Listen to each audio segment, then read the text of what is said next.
welcome back to week 8 of the DSR channel, and I am covering the August Unearthed Arcana, which was the Apocalyptic subclasses, which very much seems like they're doing Dark Sun. They didn't spell it out, but it seems like they're doing Dark Sun, which I'm very excited about. Dark Sun was my favorite campaign setting.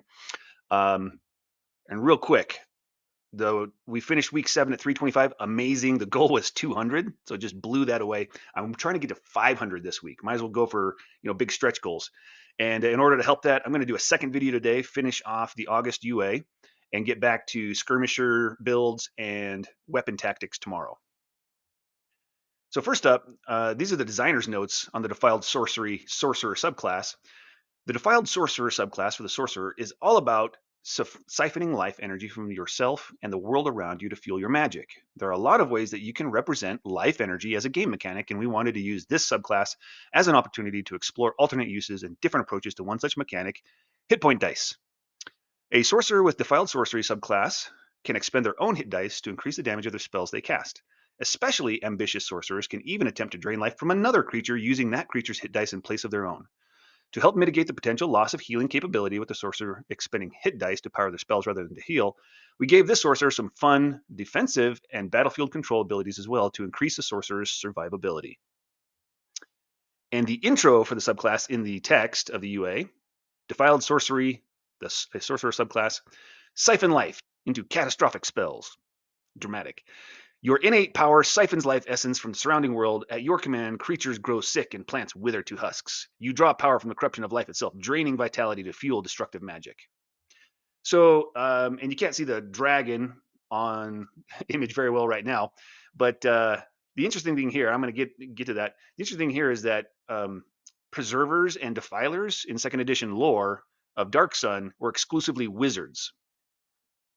And the only difference was preservers, both of them had to draw energy from plants around them and sometimes animals if they were powerful to fuel their spells because there was no magic weave to fuel spells for you.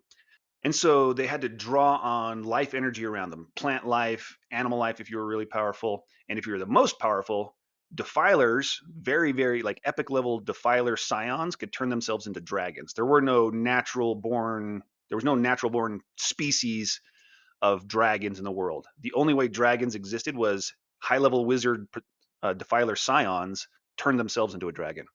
So in the lore of the game, default, there was only one dragon, only one max level dragon in the game, in the world. So, and there were a few others trying to get there. I'll minimize the spoilers there. And so there's this dichotomy, right? And the only difference between preservers and defilers was that the preservers put effort into being, I guess, sustainable, right? It's like the same difference between, yes, you can, it's cheap and easy if you just raise an entire forest for lumber. Like, yeah, that's a good way to keep costs and profits low, costs low, profits high. And it takes energy to sustainably produce lumber, right? You replant, you harvest, you maintain it, right? It takes a lot of energy and time. And that was essentially the only difference between defilers and preservers. Preservers put time and energy into developing the means to not kill plant life just by draining it to cast their spells. But they still used life energy from plants and animals. They just did it sustainably without actually destroying anything. So it took more time and effort. They had to be more careful when they cast their spells. That's the difference. And that's one of the reasons I love Dark Sun. It had all of these themes of conservationism, themes of massive evil that you needed to overcome, right? Horrible, evil things in the world like slavery, tyrants. And I think this is one of the best executed like points of light style campaigns that are out there. So that's one of the things I love about it. And so this is image, got the full image there. You can see the Dark Sun in the background, which is their sun was drained and it turned into one of a red dwarf suns. So Dark Sun, and this is the dragon whose name was Boris, the only max level dragon in the game, in the world, according to the lore. So very cool stuff. All right, let's get into the analysis. So first up, level 3, Defiler spells, blindness, deafness. At level 3, blindness, deafness, inflict wounds, ray of enfeeblement, ray of sickness. Level 5, bestow curse, vampiric touch. Level 7, blight, hallucinatory terrain. 9, anti-life shelf, and contagion. So first off, most of these are bad spells, like just not good.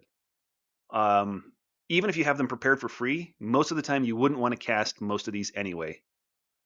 So there's, this is kind of a big waste. Now I get that they're all very thematic, which is they are thematic, right? Draining life, sickening life, things like that. They do a good job of being thematic. It's just that they're not good spells, and that's a problem, right? Like I am a big fan of role play. In fact, role play forward, right? You want to be good at role play first. That's where most of the fun comes from. But it is a huge ask to cripple your character by saying, well, in order to lead into the flavor and theme of my subclass, I'm just going to cripple myself by taking and only using bad spells. Even your party's going to be disappointed in you if you use these spells primarily. Um, so I and what I would what I would prefer is that instead of changing out the spell list, and it's too late to redo these spells because they already printed 2024 and didn't make any of them. In fact, they made inflict wounds worse. Didn't make any of them good enough. What I would do is add a bunch of buffs to this subclass to make these spells worth casting. And then there's hallucinatory terrain. Like I don't get that. What's that got to do with defiling? It doesn't make any sense. I mean, maybe it's like if you live in this area.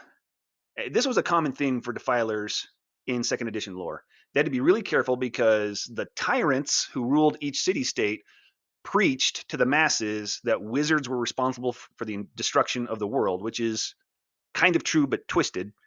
And so the general populace everywhere hates wizards, like hates wizards to the point of if they see you casting a wizard spell, they will try to lynch you. Like not just like they dislike you, they will try to kill you, like hang you, burn you at the stake just for casting a spell. And they don't care if you're a preserver or a defiler. In fact, the tyrants have gone out of their way to make sure that people don't know that there's a difference and don't get the difference. So they just assume every wizard's just the responsible for the destruction of the planet, and they're going to try to kill you if they see you casting a wizard spell. And so defilers had a real problem because the more time they spent at a place, where they have a stronghold, a bastion, wherever they live, right? They're going to be draining life around that. And so you'd have, more and more obvious signs that all plant life, not that there was a lot anywhere, but all the plant life immediately where you live is completely turned to ash. And so maybe hallucinatory terrain is like, so you can use that to disguise it, I guess, which makes sense. But there was nothing in the lore about defilers having any ability to help disguise things like that. So it doesn't make sense to bake it into the subclass, in my opinion. And I'd rather see them have something else that's, maybe create a new spell for the Defiler at level 4, like a poison, something like a fireball, but poison damage, right? A poison ball. Okay. Make it have good damage, at least 8d6. It should be at least as, and it's poison, right? The damage type that has the most immune monsters in the whole monster manual. So it should definitely do more damage than a fireball, and it's a level 4. I mean, make it start at 10d6 or something like that, or 8d8 like blight, but it's area damage. I don't know. Blight needs more damage too. Anyway, give them a new spell at level 4 to make that make sense. Now at level 3, their first and iconic feature, first real feature and iconic feature, Defile and Empower. Okay, so Defilers had this whole thing about draining life. Every time they had to cast a spell, they drained life in order to get energy for the spell. And so they're replicating that with this. And let's look at this in two pieces. First up, the second piece is stealing hit dice from a monster. And so there's a design note about, well, for the DM, just assume monsters always have max hit dice when you encounter them, which,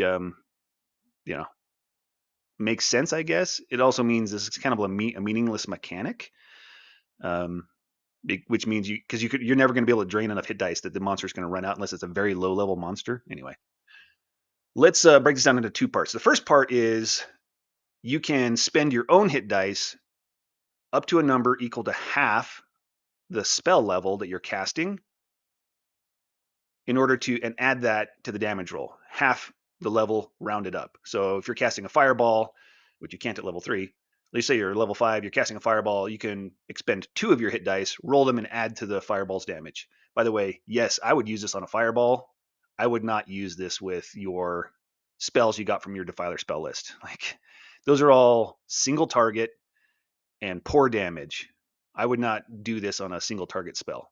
But yeah, putting on a massive area effect spell like Fireball, sure, Okay, you spend 2 of your hit dice, and now it's the equivalent of casting a level 5 fireball because it's now a 10d6 at level 5. That's pretty cool. Um, so I wanted to compare this to another feature that's very much like it in the game. So when the Dragonlance campaign setting came out, it added a bunch of thematic feats and backgrounds to the game, and one of those was, and 3 sets of those were around the wizards. Right, the wizards had this whole white robe, red robe, black robe. White was good, red was neutral, black was evil. And there was 3 moons around the world that Dragonlance was setting called Kryn. And there was a white silvery moon, a red moon, and a black moon. And they kind of got their power somehow from those things. And so anyway, so here's a 4th level feat called Adept of the Black Robes. And if you got it, you got Ambitious Magic, which was you got to choose any 2nd level enchantment or necromancy spell. You always had it prepared, and you could cast it once for free. So cool, you get to choose a 2nd level spell. That was great, but that's not the part I want to focus on. The part I want to focus on is Life Channel. So Life Channel lets you do the same thing that they're doing here, except that you can do a number of hit dice up to the equal to the spell level you cast. So if you did a fireball, you could spend 3 hit dice and do this. So that's even more damage, right? And if it was a higher level spell, right, a lot more. So the max you could do with Defile and Power is 5 hit dice for a level 9 spell. Adeptive Black Robes, you could do 9 hit dice for a level 9 spell. It's a lot more. And the reason why I want to call it out is I remember people doing analysis on this, YouTube. I think even Treant Monk. I remember him doing the analysis when this book came out, and he's like, and I thought this was pretty cool. His response was, "This is not good." And I would probably never, and he said he'd probably never take it. And I think I saw a lot of people saying the same thing, like it's just not that good. And I've never seen a single player take this feat, not once. Even though I allow all content from all WotC campaign settings in all of my games, so you can take any feat from any. You can place, silvery barbs, right? You can use silvery barbs from Strixhaven. You can take these from Dragonlance. I allow it all, and nobody has ever taken this. And so you're starting off with a feature that's half as good as this feature that nobody liked and nobody took. So you're starting off weak, okay? Um, the second part, lifesteal. And this is even more thematic because there was never, not very often. I think I can only think of one scenario that involved a magic item where a Defiler used their own life energy, and it was because the magic item did that. Defilers, under normal circumstances, never use their own life energy. So that's a little bit odd, but I get it. And so this is a way to not use your life energy, but an enemy's life energy to boost your damage, which is cool and thematic, but this thing is very complicated. Um, they get a saving throw. It doesn't take any action. It's just part of you casting the spell, which kind of makes sense. If they're immune to exhaustion, they automatically succeed. If they fail the save, you steal a number of hit dice from the monster equal to half the level of the spell slot expended. So rounded down. So if you're doing this on a 3rd level spell, it's now 1, right, instead of 2. So you're casting Fireball and trying to steal an enemy's life energy to do this. If you cast a Fireball at level 3, you can only steal 1 hit die. You add that, you roll it and add it to the damage. And then that hit die is expended from the creature, which thematically cool, mechanically, practically in the game means nothing, right? Because it doesn't actually reduce their hit points in any way. And the only way losing a hit die for a monster would have any impact is if you don't kill them in this combat, they escape, and they escape long enough to take a short rest before you encounter them again. Because if they take but not a long, did I say long rest? They take a short rest before you encounter them again. Because if they take a long rest, they get all their hit dice back and their hit points anyway, so it doesn't matter. So it'd have to be they escape only long enough for them to take a short rest and heal, but not long enough to get a long rest. And that's the only scenario where this will matter. And you did enough hit point damage to them that they need that hit point die to heal, which they probably don't. You'd have to get them well below half life before not having enough hit dice might be a thing. And even then, they get a save, and you can only do this once per long rest, unless you spend 3 sorcery points to do it again, which is very expensive. At level 3, you only have 3 sorcery points. So this is all of your sorcery points at level 3 if you want to do this a second time. And I always see sorcerers just burning through their sorcery points. And this would not be a good way to burn through them. Like, again, it's 1 hit point die that you're adding from the monster that you're adding to a fireball, right? And hit point dice on creatures scale by their size. So tiny use a D4, small use a D6, medium use a D8. So you're not even getting, it's not even better than using your own hit dice unless they're at least medium. If they're medium, you're at least getting a D8, which is slightly better. But if you roll badly, just the same as yours, right? If you roll a 1, you could do all of this and get a 1 on that hit point die, and then you boosted your damage by 1. So there's going to be plenty of feel bad moments for this expensive ability, and it doesn't actually do any damage to the creature. The drain doesn't do anything damage to the creature. If you hit them with the spell and it does damage, then you might do a little damage, but the drain does nothing to them. So this is extremely weak. Thematic, but weak. Level 6, Corrupted Caster. You learn further ways to tap into the corrupting magic within yourself, granting you the following benefits. First, Defiler's Ward. When you take a bonus action to transform sorcery points into a spell slot, you can wreathe your body in a protective web of defiling energy. Roll a number of d6s equal to the level of the spell slot created. You gain temporary hit points equal to the total rolled. If a creature hits you with a melee attack, roll while you have any temporary hit points. The creature takes necrotic or poison damage, your choice, equal to your charisma modifier. Second, Strengthened Rot. Damage dealt by your sorcerer spells and sorcerer features ignore resistance to necrotic and poison damage. All right, so let's break this down in a couple of pieces. First off, this sounds cool, but because it's only triggered when you take that bonus action to transform sorcery points into a spell slot, this is very weak. I have literally I can't think of a single time I've ever seen a player spend sorcery points to regain a spell slot. Never. Yeah, I think never. And the reason is that is very expensive, right?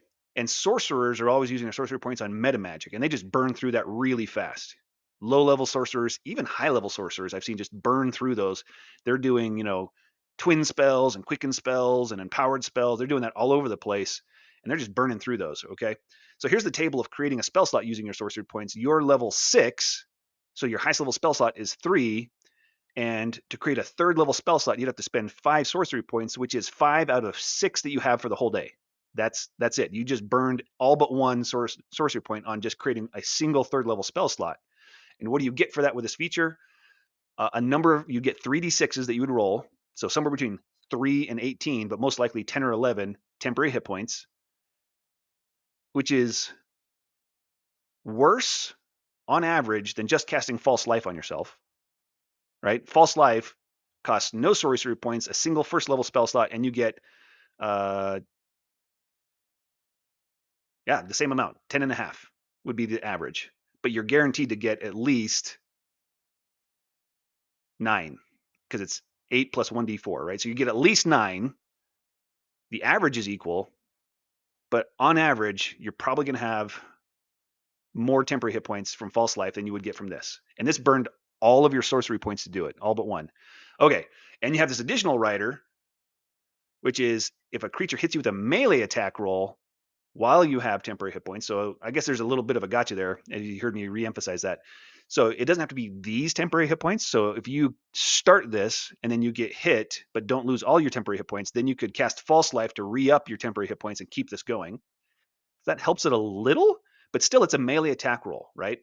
You do not want to be anywhere near melee. Like you're a sorcerer. You have no armor training. You have the lowest hit point dice. You do not want to be in melee. You never want to be standing in melee. And if somebody runs up and happens to get past your frontliners and get you, you do not want to stay there. So you might get hit once or twice by a melee attack, but then you want to get out of dodge. You're going to teleport away. You're going to do whatever you have to get out of there, hide, get farther back, right? You do not want to be in melee. So this part of the feature is almost useless. I mean, it's going to be rarely ever triggered, and only because you failed or your frontliners failed to keep the enemies away from you, or you failed to get away. which is always your goal. Your goal is always to stay as far away from the danger as you can, right? And most of the time, you're going to be able to do that. So what seems like a cool feature is going to end up being rarely used and feel very bad, I think. You're going to blow a bunch of sorcery points on this thing that gives you a disappointing number of temporary hit points, and then the damage reflection isn't going to trigger, or if it does, it's going to be extremely rare because you're going to only have this up rarely. It may not even trigger the one time you use this, right? What's going to happen is somebody's going to use this thinking it's cool, and they're going to just be disappointed, and be like, that sucked. I'm never doing that again, right? Even if you trigger the damage, it's equal to your charisma modifier, which is 4 or 5 at this point. So you're going to do 4 or 5 damage. Yeah, that's what's going to happen with most people. They're going to try this, be extremely disappointed, and just never use it again. And probably that's the theme of this whole subclass. They're going to try all this. It seems cool, and then they're just going to never do. They're going to be like, this subclass sucks, and they're going to ask their DM, "Can I switch, or can I kill this character and create a new character?" Okay, strengthened rot. I like the thematics, right? I like the idea of a whole subclass leaning into a damage type or 2 damage types, which is better than 1, because a single damage type could leave you in situations where if they're immune to it, you're just crippled. You're just useless in the fight.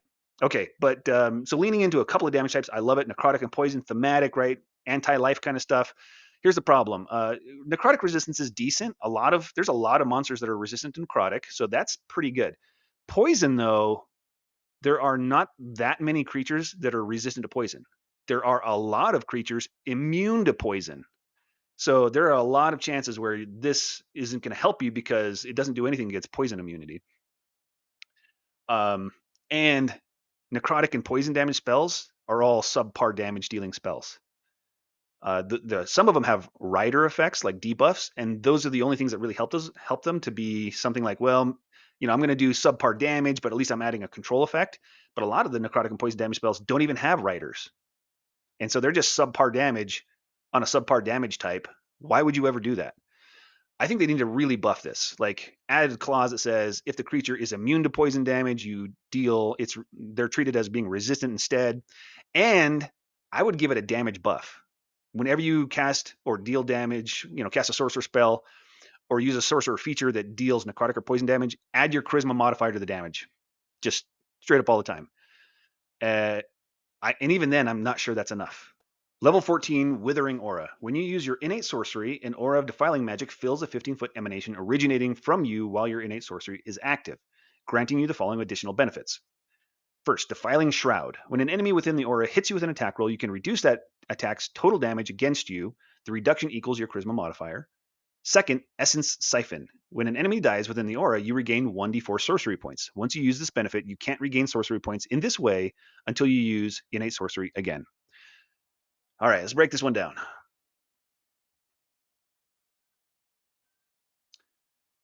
First up, it's a 15-foot emanation. So this is yet another ability, another feature that's a big part of your subclass that requires you to be close to melee, close to the enemies. And 15 feet is quite close. You're not adjacent, you're not in melee yet, but you're close enough that if they're standing behind your frontliner and you got them within 15 feet, they can walk past your frontliner, but not far enough to trigger an opportunity attack and still attack you. 15 feet, you're in the danger zone. They could easily just move up and hit you. And again, you're sorcerer, no armor training, d6 hit dice. You do not want to be that close, which kind of ruins all of this, right? And if they do walk past you and hit you, you just reduce the damage by your charisma modifier, which is going to be 5 by level 14. Okay, so you're going to reduce the damage by 5, which is cool. Except you just don't want to be getting hit with attack rolls at 15 feet away, right? Essence Siphon. This part is better, but again, you're too close, and you have to be that close when the enemy dies. So you can't even like run in and run out, right? Run up, do something within 15 feet, and then end your turn further away. You can't even kind of use that skirmisher tactic because you have to be there either when they attack you to get the damage reduction, or be there when they die to siphon their essence. So this is weak and disappointing. Okay. Level 18, Superior Defiler. You've perfected your ability to control and channel defiling magic, granting you the following benefits. First, Fouled Soul. You have immunity to the poison and exhaustion conditions Second, further defilement. The size of your Withering aura increases to a 30-foot emanation. In addition, enemies can't regain hit points while in your aura. So, first up, Fouled Soul. Immunity to poison and exhaustion conditions. A poisoned condition comes up pretty often. By this level, it's happening a lot. And so just being straight up immune to it, pretty good. I mean, you're proficient in Constitution saving throws, so it's not as big of a game changer as if this were on a wizard, right? Because sorcerers have proficiency in Constitution saving throws, which means you're gonna have a decent save against this. You probably should have +1 or 2 to your Constitution saving throws from your Constitution modifier from your Constitution score, and then you're gonna have another +6 from your Constitution saving throw proficiency. So you're looking at a +7, +8 by default, even without magic items. So this is going to be nice, that poison immunity, but it's not game changing. If you put this on a wizard, that's kind of game changing. Exhaustion condition. Now, exhaustion doesn't happen very often. It does come up. There are monsters that can cause the exhaustion condition, but it's kind of rare. It's pretty rare.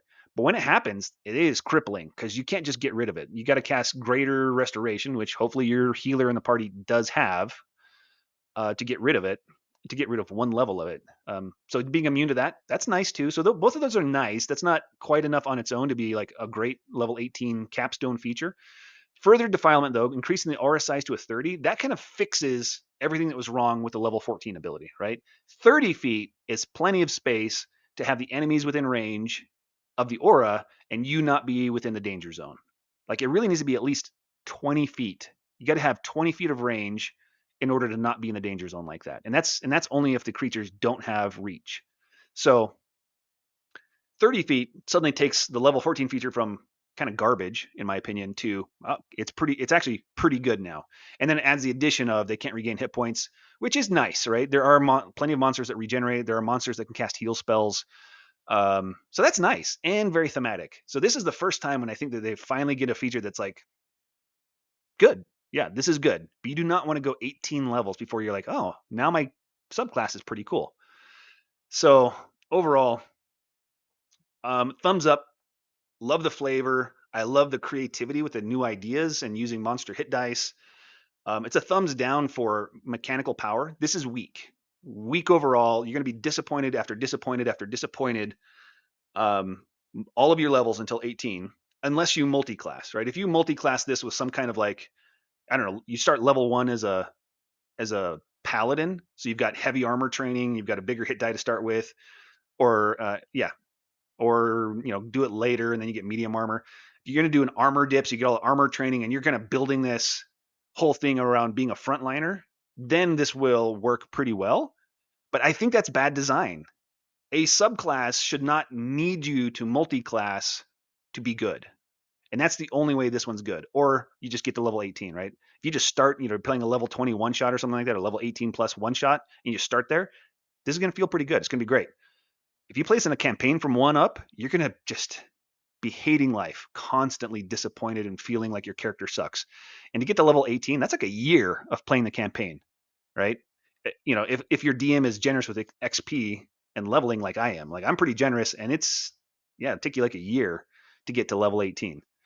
So yeah, thumbs down on for mechanics, thumbs down on design. Like it's overly complicated, which is like adding insult to injury because it's mechanically weak and it's mechanically complicated for both the player and the DM.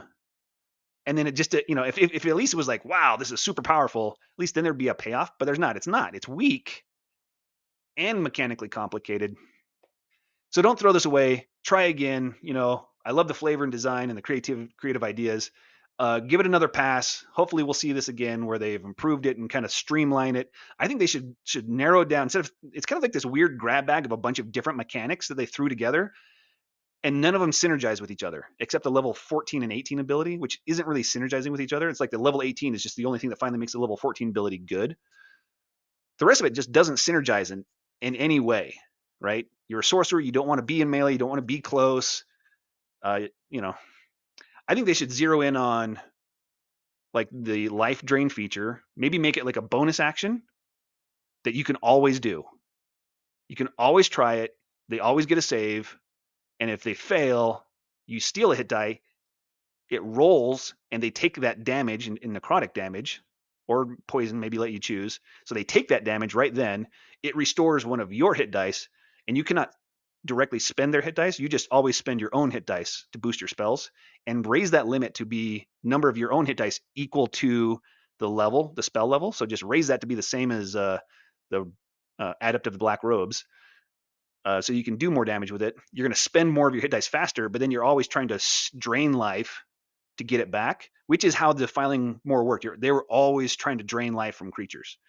And then what I would do is, as they level up, keep piling onto that drain life thing. So add like those debuffs where they do less damage. They have damage reduction.